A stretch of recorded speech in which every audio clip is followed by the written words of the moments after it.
안녕하십니까. 이번에는 이제 이재명이 공직선거법 항소심 전략 중에 가장 이재명의 전략은요, 위헌법률 심판을 청구해서 이제 재판을 헌재에 결정할 때까지 중단시킨다. 이게 가장 큰 전략입니다. 이 전략이 과연 현실성, 효과, 실효성이 있느냐? 이걸 제가 이제 헌법 전문가들 몇 분하고 이제 집중적으로 토론을 해봤습니다. 결론은 이제 실익이 없다. 이런 데 결론이 나는데, 이 부분이 상당히 법적으로 여러 가지 이제 쟁점이 많기 때문에 한번 제가 중점적으로 법률 팁이니까 한번 분석을 해보겠습니다. 지금 이재명에는 이제 공직선거법이 제일 절박하죠.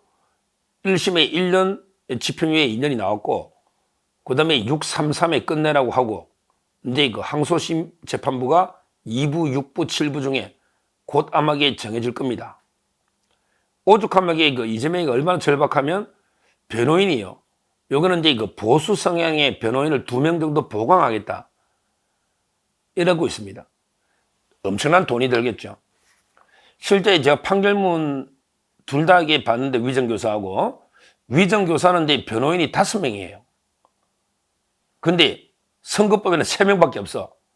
그러니까 좀 이게 부족한 거 맞죠? 그러니까 박균태가 선거법 우리가 너무 안이하게 생각했다. 거기 김종건 변호사, 이성엽 변호사, 그 다음에 경기도 감사관 김희수 검사, 이 3명밖에 없어요. 근데 위정교사는 그 3명에다가 변호사가 2가 더 있어요. 그러니까 이제 이재명으로서는 우리가 선거법을 너무 쉽게 생각했다. 이래서 이제 보수 성향의 정관, 판사 정관으로 2명 정도 더 추가하겠다. 이거는 제가 따로 방송을 해드렸죠.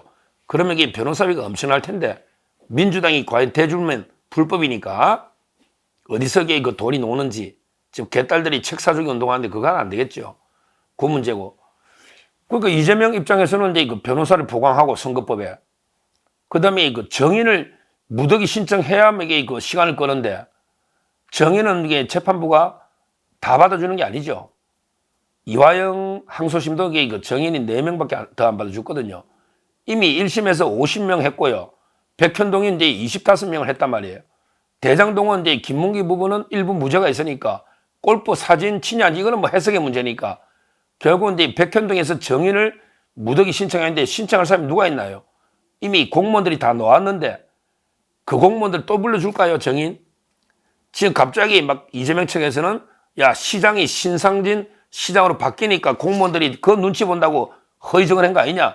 이게 우리가 또 신청하겠다고 떠드는데, 근데 아마 이게 1심에 한번 나왔던 정인은요, 특별한 사정이 없는 한 항소심에서 안 받아줍니다. 그러니까 이제 정인을 많이 해가지고 연기할 방법은 없고, 뭐 다른 거는 이게 없잖아요. 그래서 놓은 게 바로 위헌법률 심판 청구, 이게 놓은 겁니다. 놓은 거예요. 자, 그러면 이렇게 되면 이제 만에 하나 재판부가 이렇게 이제 이재명이가 지금 저는 할 거로 봐요. 박균택이는 아직 뭐 국회의원 개인의 아이디어인데 박균택이 놓아가지고 그러나 이게 검토를 해볼 수 있다고 하는데, 당연히 검토를 해보겠죠. 그거 아니면 이게 시간 끌 방법이 없는데. 그러면 이게 일단 우리 헌법재판소 법은 어떻게 되어 있냐? 우리 법률부터 먼저 말씀드리고, 제가 이제 여러 헌법 전문가와 상의해본 내용을 말씀드리면, 이재명 측에서 이제 공직선거법이 위헌이다. 이거는 이제 항소심 재판부에 위헌법률 심판 청구를 하면요, 2가지죠. 첫째, 이제 재판부가 볼 때 이재명의 청구가 이유가 있다. 그러니까 위헌일 가능성이 있다. 이런 식으로 재판부가 인정하면, 받아들이면, 그때는 이제 헌법재판소에 판사들이, 재판부가 헌재에다가 신청합니다. 그리고 이제 그때는 재판이 원칙적으로 중단이 됩니다. 왜냐하면 이게 판사가 인정했기 때문에 재판이 중단이 돼요. 다만 이게 긴급한 재판일 때는 심리는 할 수 있다고 되어 있어요. 그러나 그때도 선고는 못 합니다. 어차피 이게 선고를 못 해. 그러니까 판사가 이재명 측의 위헌법률 심판 청구가 이유가 있다. 이래가지고 판사가 헌재에다가 신청하면 기본적으로 재판이 중단되는 게 원칙이다. 그 다음에 아주 긴급할 때는 심리는 할 수가 있다. 근데 그때도 선고는 못합니다. 헌재에서 결과가 나와야 선고하니까. 그러니까 이러면 이게 결국 시간을 끄는 거예요. 따라서 이제 이거 판사가 청구해버리면 그건 안 되는 거예요. 근데 문제는 이제 이거 판사가 이재명 측의 청구가 전혀 근거가 없다. 아니, 이제까지 공직선거법이 잘 이게 적용돼가 재판해왔는데 1심에도 아무 말이 없었는데 갑자기 항소심에서 위헌이다. 이러니까 이거는 뭐 시간 끌기 꼼수고 아무런 게 근거가 없다. 위헌이라는. 이래가지고 이게 재판부가 기각을 하잖아요. 기각하잖아요. 요때도요. 요때도 이재명이는 기각하면 판사의 기각에 대해서 헌법재판소에 헌법 소원을 할 수 있습니다. 그게 68조예요. 우리 헌재법 68조. 그러니까 판사 3명이 고등법원에서 기각을 하더라도 이재명 입장에서는 왜 기각하느냐. 그래서 이제 이거 헌법 소원을, 이건 위헌법률 심판이 아닙니다. 헌법 소원을 제기할 수 있다. 이게 이제 우리 헌재법 68조 2항의 위헌법률 심사형 헌법 소원이라 합니다. 형식은 헌법 소원인데 실제는 이제 법률이 위헌이다. 근데 판사가 제청을 안 해주니까 왜 기각하느냐. 이래가지고 그 판사 기각에 대해서 헌법 소원을 하는데 형태는 헌법 소원인데 헌법 소원이라는 거는 이제 보통은 일반적인 헌법 소원은 이제 그 국가기관의 공권력 행사에 대해서 기본권이 침해된 이게 일반적인 헌법 소원이고 근데 요거는 이제 그 위헌법률 심사형 헌법 소원이랍니다. 법률이 위헌인데 제청을 안 할 때 그러니까 어떤 경우든 이재명이가 이제 헌재로 사건을 가져갈 수는 있다. 가져갈 수는 있다. 왜? 판사가 적극적으로 위헌 제청 안 하더라도 기각하더라도 판사가 이재명이는 이제 거기에 대해서 헌법 소원을 제기할 수가 있다. 그러니까 헌재로는 이게 가져갈 수 있다는 거예요. 두 경우 다. 근데 중요한 게 있습니다. 판사가 안 받아줬을 때는요. 그때는 재판이 중단되지 않는다. 이렇게 법이 되어 있습니다. 이 말은 이재명이가 위헌법률 심판 신청을 했는데 판사가 안 받아줬다. 이럴 경우에 이재명이가 헌법재판소로 헌법소원을 가져갈 수는 있는데 그래도 재판은 중단되지 않고 그대로 진행되고 선고까지 할 수 있는 겁니다. 선고까지. 그게 우리 법입니다. 그러면 이런 의문이 들죠. 어떤 분이 그러면 이재명이가 나중에 헌법소원회가 나중에 이기가지고 위헌이라고 최종 이기면 어떡하냐. 그때는 이제 재심 청구 제도가 있습니다. 그때는 재심, 다시 재심으로 이재명이가 구제받는 거지. 재판은 중단되는 일은 없다. 그러니까 재판은 원칙대로 진행해서 선고까지 할 수 있다. 선고까지 해버리는데 나중에 이재명이 헌법소원한 게 나중에 위헌이라고 헌재 판결 그럴 가능성이 없지만 난다 하더라도 그건 재심 사유이기 때문에 재판은 원칙대로 진행됩니다. 그래서 저는 이번에 헌법 전문가들은요, 제가 3분 정도 물어봤는데, 3분 정도 전문가들은 전부 법원에서 받아줄까요? 안 받아줄까요? 여기에 대해서 만장일치로 우리 고등법원에서는 이재명의 청구를 안 받아줍니다. 그건 왜 안 받아주느냐? 이미 공직선거법의 허위사실 공표죄에 대해서 옛날에도 위헌이다 심사한 게 있어요. 그때도 우리 헌법재판소나 법원은요, 이게 당연히 합헌이다. 왜? 우리 선거가 허위사실 공표죄를 없애버리면 선거 개판됩니다. 김대엽이 같은 자가 마음대로 판치고 마음대로 거짓말 퍼뜨리고 해도 이게 처벌이 안 된다면 말이 됩니까? 아니, 돈은 묻고 입은 풀어라도 입은 진실된 입만 풀어야지. 이재명처럼 거짓의 입을 마음대로 풀어가지고 그럼 이게 선거할 때 지 마음대로 거짓말 짓거리 들게 처벌 못하면 말이 됩니까?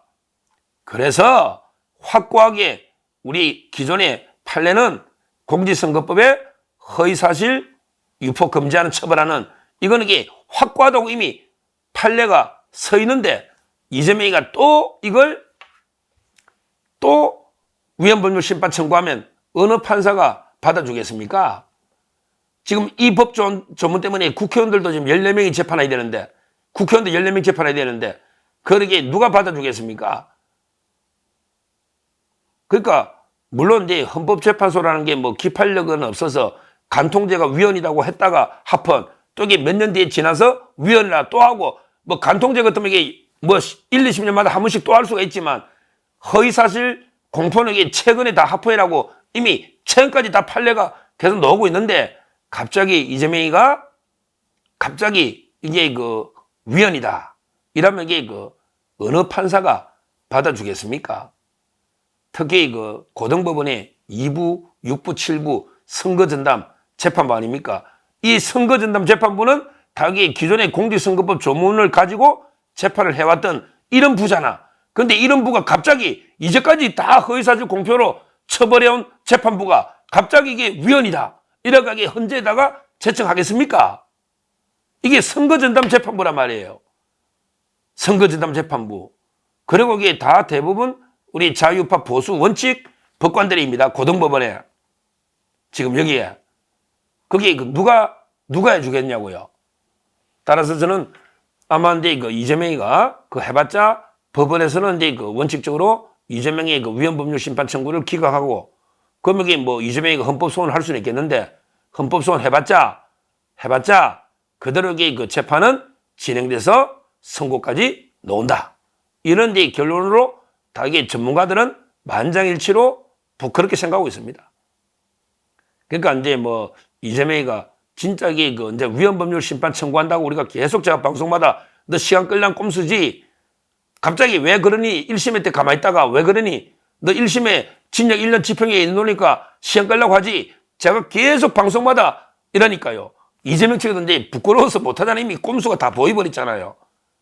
다 보여버렸잖아요. 근데 뭐 그래도 할지 모르지만 하면 이게 그 100% 고등법원 재판부에서는 이재명이 시간을 꼼수가 아니까 기각할 거고요. 그 다음에 이재명이가 그 다음에 헌법소원을 하든 말든 아마 이게 재판은 그대로 진행될 거다. 이렇게 그 지금 다 보고 있습니다. 보고 있어요. 지금 기록인데 그 아마 기록이 일주일 항소기한이 일주일 지났고요. 그러면 이제 그 항소장이 검찰하고 이제 그 쌍방항소 사건이잖아요. 쌍방항소. 그러면 이제 그 한 2주 정도 지나면 이제 그 고등법원으로 가서 그 판사가 배당이 됩니다. 뭐 저는 2부를 제일 선호하고 그다음 7부, 그다음에 6부 이런 순서인데 정해지면요. 요거는 이제 그 판사가 정해지면 그때부터 이제 그 항소 이유서를 쌍방이 20일 이내에 내야 됩니다.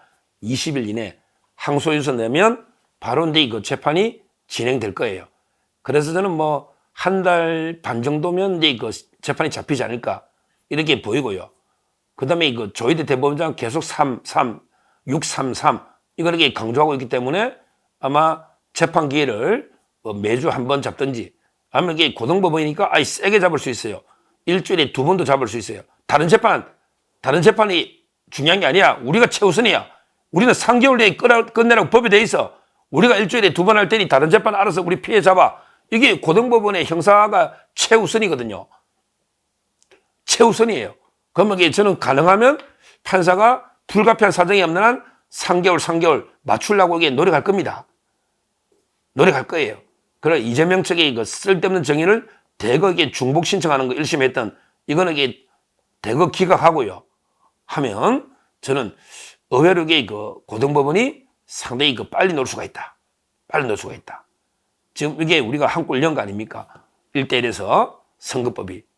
아마 이 부분이 상당히 저는 뭐 우리한테 중요한데 그래서 이재명이가 지금 막 변호사 선임한다고 지금 아마 난리치고 있는 모양인데 오죽 절박하게 그 보수 성향의 정관예우 판사 지금 찾고 있는 이런 데 그 상황입니다.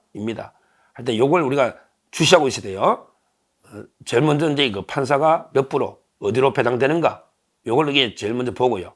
그 다음에 그 항소 이유서 어떻게 냈는가. 그 다음에 그 정인이 전체적으로 이게 정인이 어떻게 채택되는가. 이미 저는 충분히 다 나왔기 때문에 놓을 정인이 없어요. 공무원 이미 20명 이상 25명이 베껴 놓는데 그건 누가 있어요? 놓을 정인이 없다. 그러면 이제 이거 신속하게 결심하면 된다. 그 다음에 이재명이가 시간 끌라고 위헌법률 심판 할지 안 할지 그렇게 지켜봐야 되는데 하더라도 판사는 그대로 기각하고 재판을 원래대로 진행해서 선고해버리면 된다. 선고해버리면. 이게 뭐 헌법재판소가 이길 가능성도 없잖아요. 근데 최악의 경우 이재명이 헌법재판소가 이기더라도 그건 재심 사유이기 때문에 그건 나중에 이야기고 그럴 가능성은 저는 전혀 없다. 헌재에서 이게 위헌 날 가능성이 없잖아요. 이재명이 시간 끌기 위한 거지. 이제까지 이 공직선거법으로 계속 지금도 재판하고 있는 의원들이 많아요. 의원들이. 그래서 저는 뭐 그럴 가능성은 없다. 이렇게 보시면 되고요. 하여튼 여기서 우리가 하나만 되면 됩니다. 지금 이재명의 그 현재 재판은 16개라고 제가 말씀드리고 앞으로 이게 또 몇 개 더 기소되겠지만 우리는 한 골만 확실하게 그 최종 지배하면 됩니다. 근데 일단 1순위는 공직선거법이 1심에 이겼기 때문에. 근데 뭐 위정교사도 저는 좋다 봐요. 위정교사는 이게 더 간단하고 정인이 없기 때문에 그런 위헌법률 심사도 없잖아요. 위정교사 항소심 전략은 따로 이게 동영상은 다시 한번 말씀드리고 일단 그 선거법에 이재명의 헌법재판소를 통한 중단 전략 이거는 아마 그 재판부가 그대로 기각해서 재판을 진행하고 원칙대로 선고해버리는 이게 우리 법이기 때문에 그 이재명의 전략은 아무런 게 효과가 없을 것이다. 이걸 또 우리가 미리 경고하고 있기 때문에 과연 이게 이재명이가 이걸 쓸지 빤히 보이는 꼼수를 쓸지 이미 우리가 여러 가지 경우를 다 경고했기 때문에 뭐 안 쓰면 좋고요. 쓰더라도 이게 아무 문제 없다. 거기에 대해서는 제가 헌법 전문가들 일치된 의견이니까 뭐 전혀 걱정하실 필요 없고요. 하여튼 이걸로 공직선거법 하나로 이게 10년간 이재명이 못 녹이 때려잡을 수 있기 때문에 힘을 갖고 우리가 항소심을 고등법원의 그 판사님들 믿으셔야 됩니다. 세계보다 믿고 우리는 이제 힘을 가지면 되겠다. 이렇게 말씀드립니다. 감사합니다.